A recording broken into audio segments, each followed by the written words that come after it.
نحمدہ و نصلی علی رسولہ الکریم، اما بعد۔ ہم آپ کے سامنے پیش کر رہے ہیں سعودی فتاوی کمیٹی کے فتاوی جات۔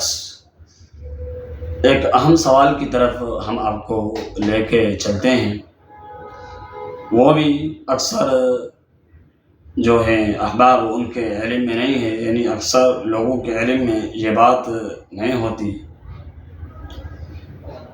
وہ یہ ہے کہ لوگ اس پہ اعتراض بھی کر رہے ہوتے ہیں، یعنی بعض فرقہ جات اس طرح ہوئیں جو عام الناس کو یہ چیز باور کرواتے ہیں کہ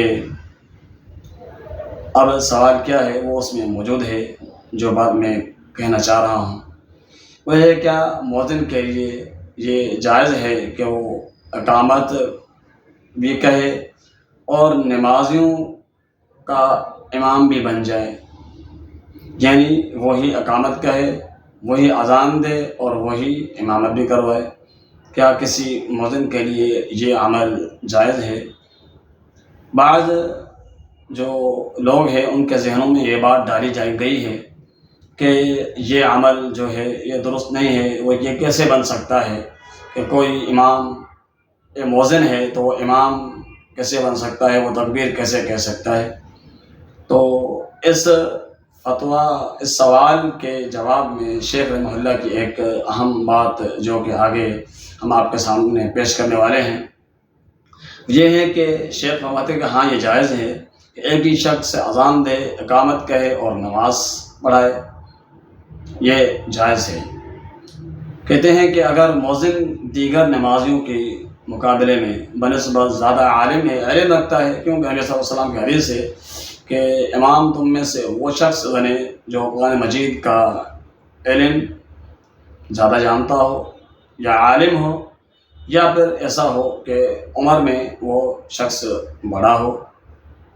یہ تین ہیں امامت بننے کے لیے جو اسلام کے اندر شرطیں بیان کی گئی ہیں۔ سب سے پہلی شرط یہاں شیخ نے اس حوالے سے بیان کی، یہ ہے کہ قرآن مجید کا زیادہ عالم ہو، یعنی قرآن مجید کا علم رکھنے والا ہو تو وہ حاضرین کا امام بن سکتا ہے، یعنی وہ مقتدیوں کا امام بھی بن سکتا ہے۔ ہاں، جب مقرر امام موجود نہ ہو تو وہ مؤذن اپنا نائب بنایا جائے، یعنی وہ مؤذن کو اپنا نائب بنا کے جا سکتا ہے۔ جب جو امام مقرر کیا گیا ہے وہ موجود نہیں ہے، اس کو کسی کام کے لیے جانا ہے، تو وہ مؤذن ہے جو علم رکھتا ہے کلام مجید کا، یا وہ عالم ہے حدیث کا علم رکھتا ہے، تو اس کو نائب بنانا چاہیے اور بنایا جا سکتا ہے۔ اس صورت میں بھی مؤذن اقامت بھی کہے، اگر کہے تو کہہ سکتا ہے۔ اگر مقتدیوں میں سے کوئی آدمی نہیں ہے کہ جو اقامت کرنے کا اہل ہو، یعنی اس کو نہیں آتی اقامت کہنا، تو اذان بھی وہی دے سکتا ہے اور امامت بھی وہی کروا سکتا ہے۔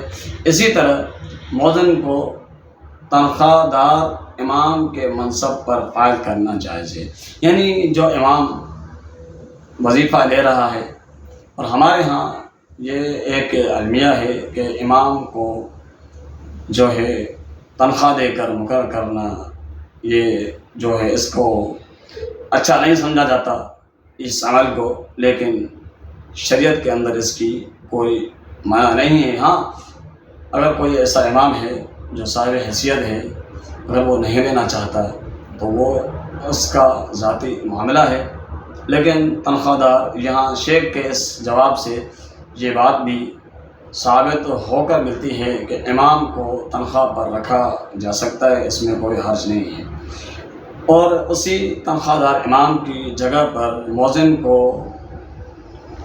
امام کے منصب پر کھڑا کیا جا سکتا ہے، فائز کیا جا سکتا ہے۔ اللہ تعالیٰ جمیع معاملات کے اندر ہماری رہنمائی فرمائے اور ہمیں اصلاح کی توفیق بخشے۔ ھذا ما عندی وما توفیقی الا باللہ۔ السلام علیکم ورحمۃ اللہ وبرکاتہ۔ اللہ تعالیٰ ہم سب کا حامی